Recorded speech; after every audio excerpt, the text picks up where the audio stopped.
Mahigit 2 buwan mula nung nasunog ang isang paggawa ng tsinelas sa Valenzuela, isa pang imbakan ngayon naman ng tela ang nasunog doon ngayong araw. Tumalsik na baga sa pagwe-welding din ang tinitignang sanhi ng sunog. Nagkasunog din sa Sampaloc at sa Tondo sa Maynila. May report si June Veneracion. Kitang-kita pa sa videong ito ang pagnigas ng apoy, pagbuga ng makapal at maitim na usok mula sa nasunog na imbakan ng tela sa Valenzuela City kanina. Sa inisyal na ulat, posibleng nagsimula ang sunog sa tumalsik na baga sa kurtina dahil sa pag-welding. Re-repair po kami ng alulod.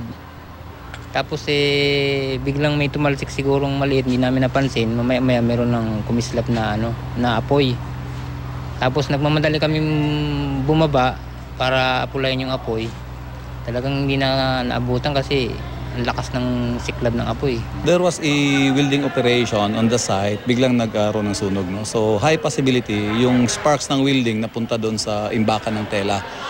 Pag-welding din ang tinuturong sanhi ng sunog sa isang pabrika ng tsinelas sa Valenzuela nito lang May 13 na ikinamatay ng 72 manggagawa. Isang malawakang inspeksyon ay sinagawa sa mga pabrika sa Valenzuela kasunod dito. Ang nasunog na warehouse nga kanina, nito lang July 28 sumailalim sa fire safety inspection. They were just here.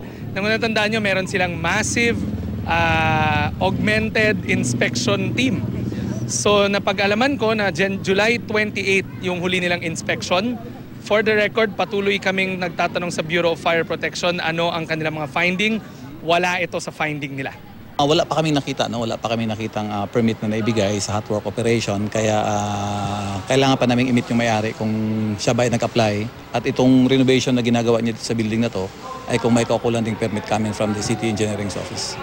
Sa ngayon, hindi pa rin nagpapakita ang may-ari ng warehouse. Maswerteng wala namang nasaktan sa insidente. Pero isang bisor ang inatake sa puso habang papalabas ng gusali para sana humingi ng tulong. Idineklara siyang dead on arrival. Pasado alas 3 ng hapon nang ideklarang fire out ang sunog. Aabot sa 4.2 milyong piso ang halaga ng pinsala.